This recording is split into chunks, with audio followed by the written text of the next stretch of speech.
begins to sing. And then, somebody's then drumming on the lunch table, and then someone's dancing on the lunch table, and then someone's playing the piano, which I thought was really cool that they had a piano in there. And they're taking their instruments out. It becomes this, I hate to say it reminded me of a scene in High School Musical where they're dancing on the tables, but it was this. Yeah, that's a good correlation. It is. Very electric, fun scene. I mean, this is really our first time of seeing a performance in the movie. This is the first musical. Well, and it's that iconic, right. it's the iconic scene. I mean, this is one of the scenes that's so associated with this movie. And the song, Hot Lunch Jam, and now, which I now will never hear the same again. Thank you, Kristen. Right. But, well, that's it's probably why they had to add jam to it. Like they had to make it Hot Lunch Jam instead of just Hot Lunch. Goodness gracious.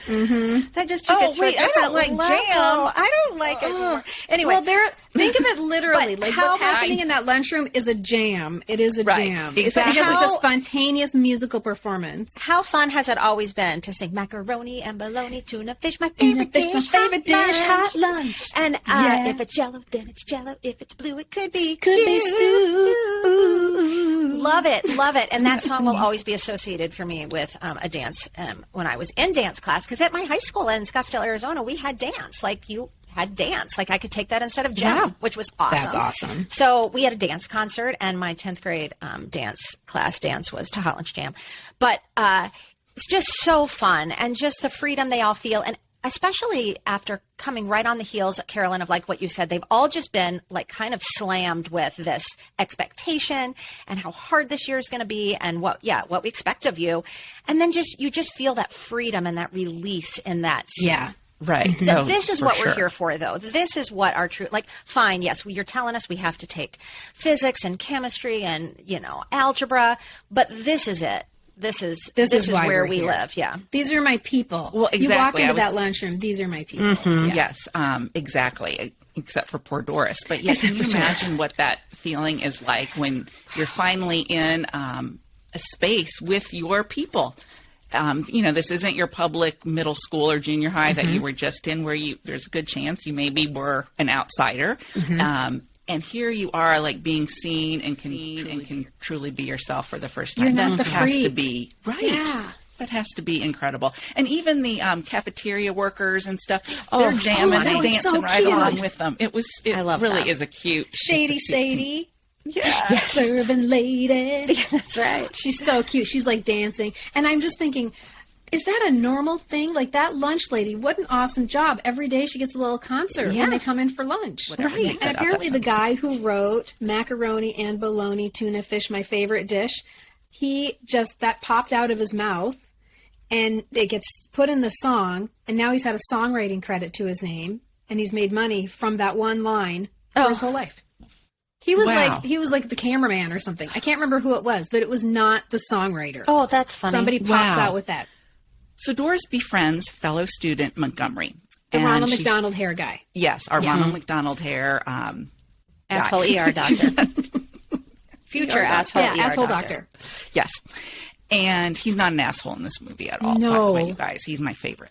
And she shares her worries with him, that she's just kind of too ordinary. She's too plain. All of these people are way too colorful for her, and she is just not going to make it at all.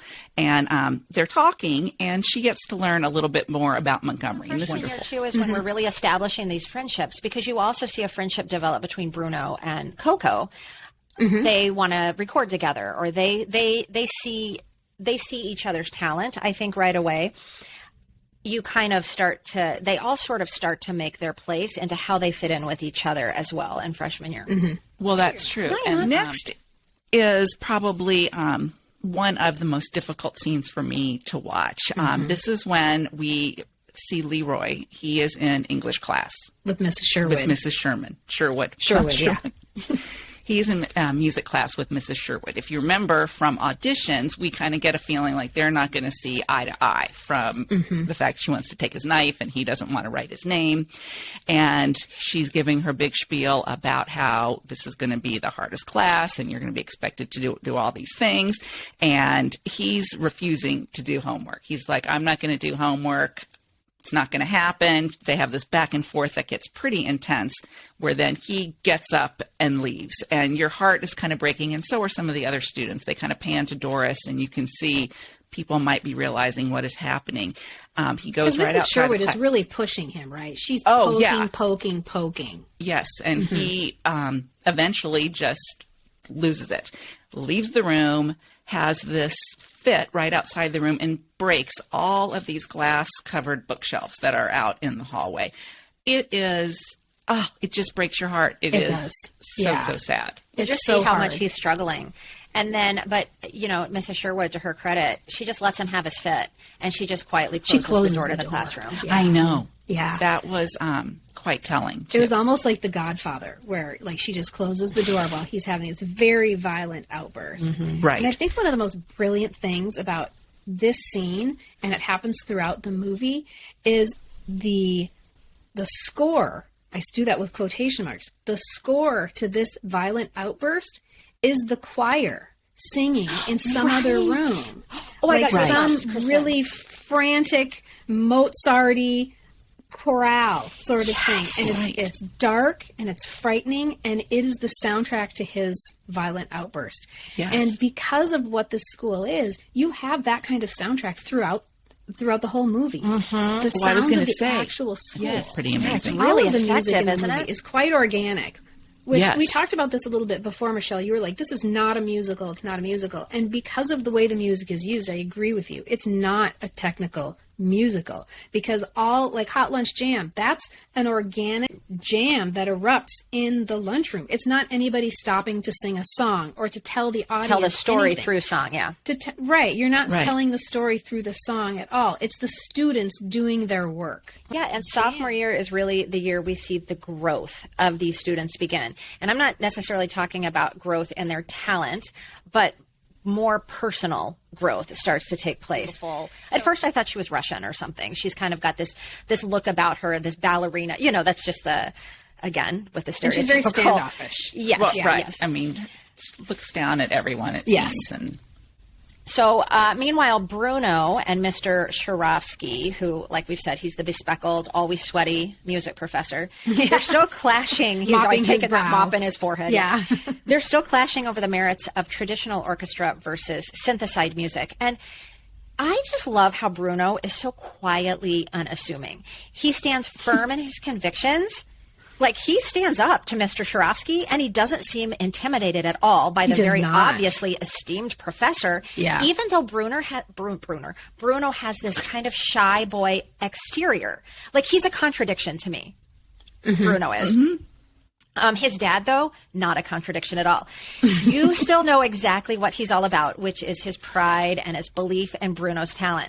He pulls up to the school in his taxi cab, and he's tricked it out with these giant speakers on the roof, and he blares Bruno and Coco's new yet unreleased song, Fame, for the whole neighborhood to hear.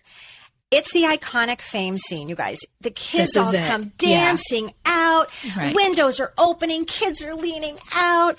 I mean, they're stopping traffic. They're jumping and dancing on cars. There's honking. There's yelling. Bruno's dad gets in a fist fight with an irritated driver. That's the best. When he gets in a fight right in the middle of the street. I mean, and they're it's jumping, he's defending his honor. Yeah, they're on the hoods and the tops of the cars. Coco is Coco comes out and she's like, "That's me." She's like super excited to hear herself singing. But Bruno's all, "Dad, that's not ready yet." Like, "Dad, what have you done?" Because he's not about ready the art. yet. Yeah, he was like, "Don't. What are you doing?" And Bruno's dad is still just like rocking around to the song, like he's dancing. His dad has like this one move, and I think my dad does it too, where you like pump one hand in the air at a time. You just take turns, like right, left, right, left, right. It's such a dad move. It's He's a great in the street moment. by his taxi cab. It's a great moment. Oh, it is. And the lyrics of that song, again, they meant something different to me watching the movie than when I just would be singing it when it was playing on the radio. I mean, these are the lines of,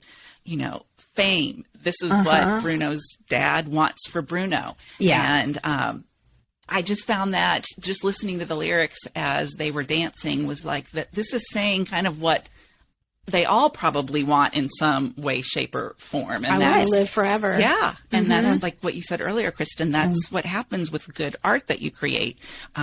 Your music, your words, your dance, that it will live on long after you do.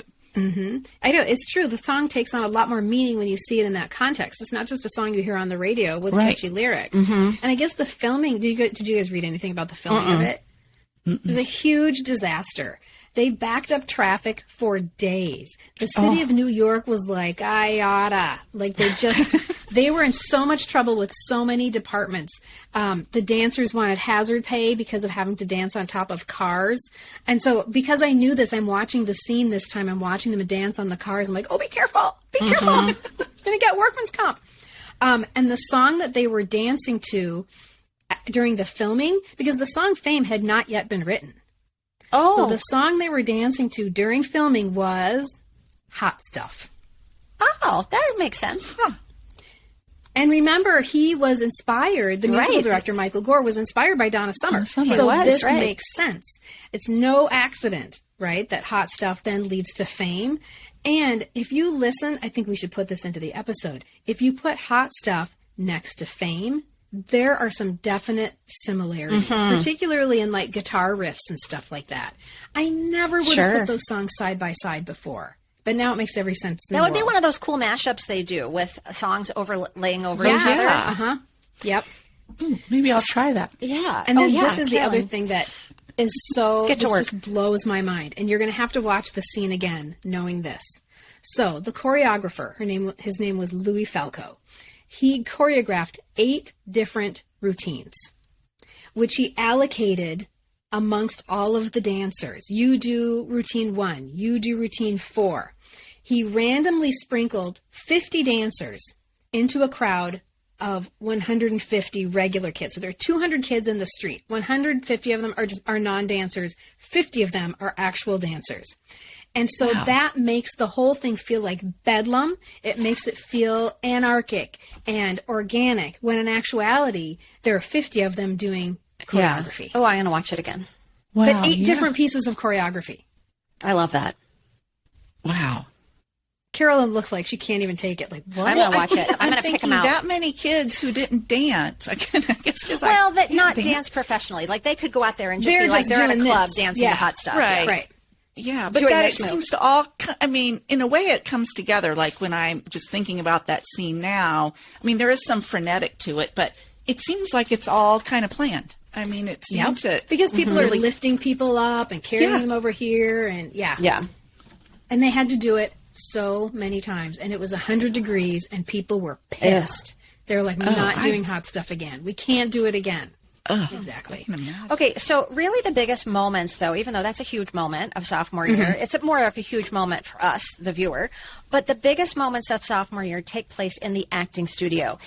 And their assignment is to recreate a painful memory. And the monologues that result are where we see a few of these characters' true selves come out. And in Montgomery's case, quite literally.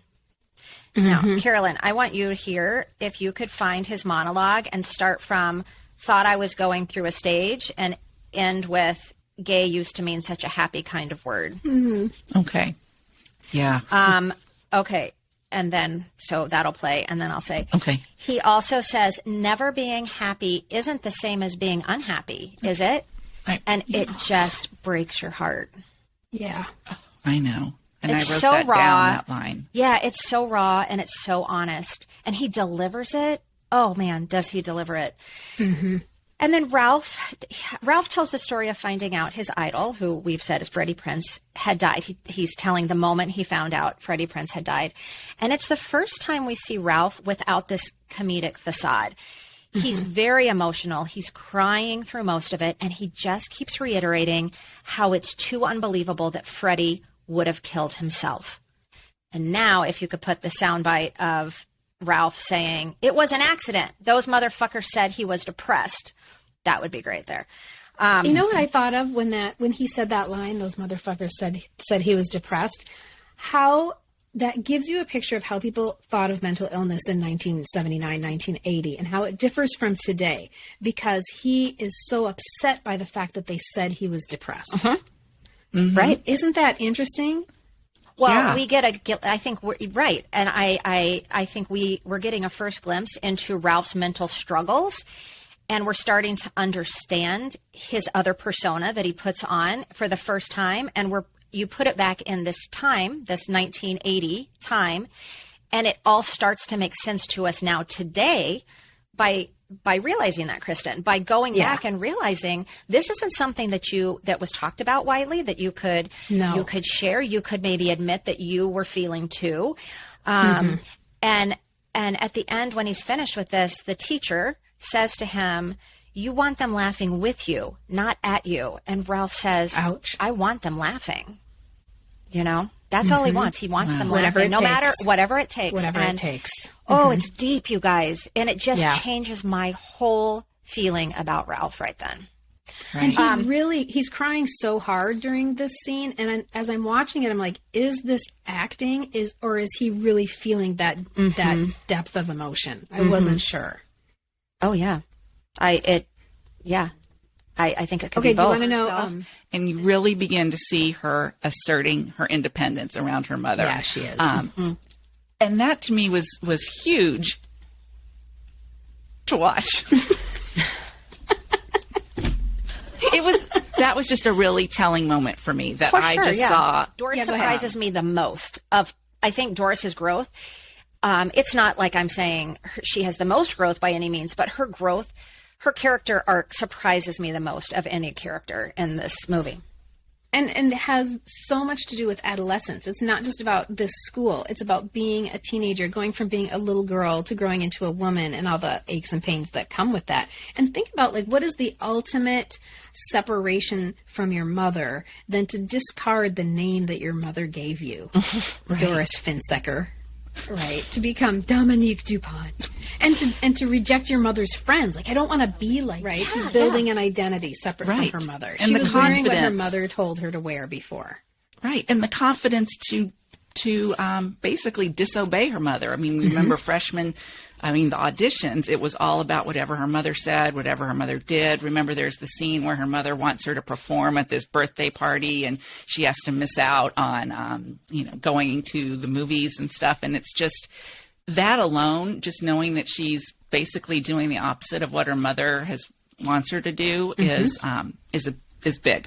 It's huge. It's huge. And the scene that I think shows that her growth is the most evident is during a late night showing of the Rocky Horror Picture Show that she goes to with Ralph. On an aside, I have never seen the Rocky Horror Picture Show in a movie theater and had that experience. So, and I don't know that I've ever seen it played out like it was in Fame, which I get the feeling is very accurate to what would happen when you go see Rocky Horror Picture Show in a movie theater. It's a template, With the people are all dressed up as characters. You squirt water guns, It looks really fun, actually. And Grace just did it. But so I've never done it. Well, can I just tell you really quickly, the one or two times I did it, I was in high school and then I think in college, and I didn't know all the things to do. So I felt really left out. So I was sort of like Doris. I was enjoying it immensely, the whole spectacle of it. But I was sort of looking around well, I didn't bring a newspaper. I didn't bring a squirt gun. I want to know. I didn't dress up. And so I feel like that intimidated me so much that I've never done it again. Because I feel like if I ever go back and do it again, I will have to study it and know exactly because those people haven't memorized. Oh, right. They've seen, like you see in this movie, that he's congratulating this one woman for her 150th viewing. That's no joke. That's real life with these people, and it's brilliant and amazing. And if listeners, you're a Rocky Horror person like that, we applaud you because it just looks like what a fun experience. Right. Exactly. Yeah. And what's so interesting, Michelle, is you say how you were intimidated when you went and people were doing all of the, they were acting it out. They had props. And in the movie Fame, when Doris is experiencing this, the movie, she's also experiencing some marijuana that Ralph is having her try, and she decides to try it.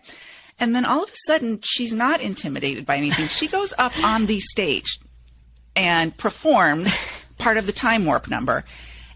And you guys talk about, she's not intimidated. She's like, right.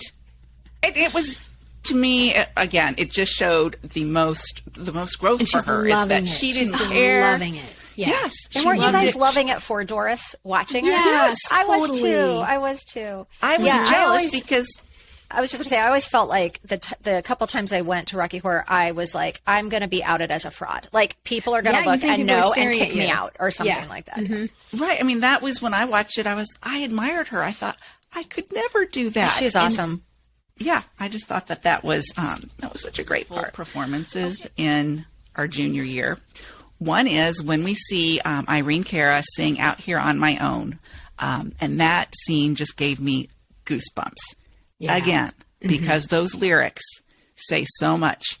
Especially now, knowing what we know, that Irene Cara has passed, and that she was kind of on her own to me, even in real life, going through this lawsuit. Just the things she was willing to do to be successful and to On her own. Yeah. right on her own and not relying on anyone else. Yeah. The lyrics of that song speak to all the characters so perfectly, too. Who wrote that song? Do we know? Well, Michael Gore wrote the music. The lyrics are by his sister, Leslie Gore. Oh, It's my party, and I cry if I want those are to. good lyrics, too. How many Yes. times have we all sang that? Like, either I ironically know. or literally. But think I about, have, sometimes I wonder where I've been, who I am, do I fit in? Fit in. This speaks to all of the characters we're talking about here.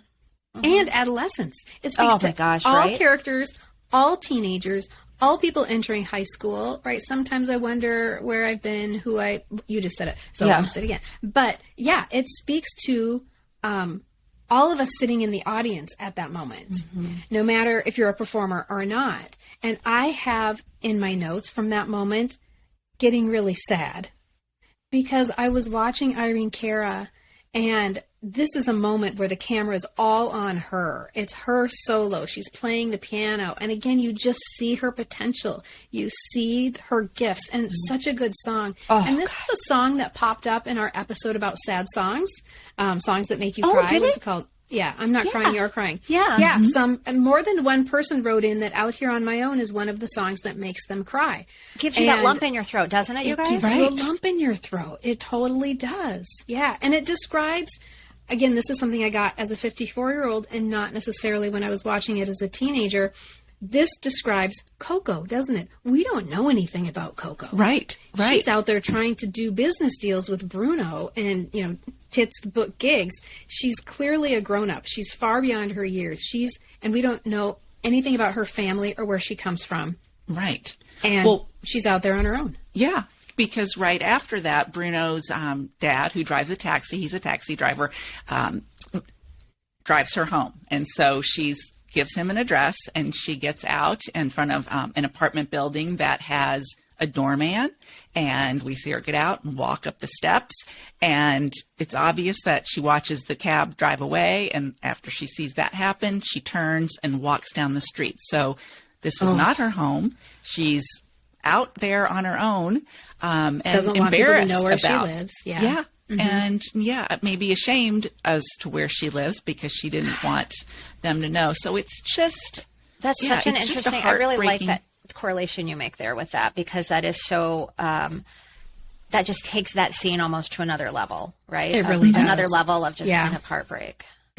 Yeah. However, can we just touch really quick on the gross conversation that Bruno's dad has in the cab with Coco? Listeners, if you haven't seen it, really quickly, because, he's so proud of his son, and he kind of sees maybe there's a little spark happening. They've been working together so closely now for 3 years. And he's like, you make him hotter. And she's like, oh, thank you. Like, well, she's so sweet. Like, she's so poised the way she responds to him. She's like, well, thank you. He is so talented. Yes, he's very talented, though, even without me. But we're going to be big. It's like, no, you make him hotter. Don't you understand what I'm saying? And I watched all three of us, listeners. We were not able to be watching this together in person yesterday, but we all had a watch party going, and we also had Zoom so we could see each other's reaction. All three of us looked at our screens on our cameras at the same time, just like, no, Dad, stop no, it. Dad, Dad, don't. And I feel so Bruno's bad face for too. Bruno. Bruno's face was just like, but also Bruno, you could tell he's used to it. He was just kind of like, oh, geez, Dad. I know. But don't you think Bruno definitely had a crush, in my opinion. Oh, yes. I just don't think it was reciprocated. Irene Cara's character just seemed much more mature from the get-go than all those other Than everybody. She kind of saw, I feel like, a lot of these kids as kids, and she just was older than She entered that years. school more mature, but she entered that school with a vision. Like, I have a vision of where the school could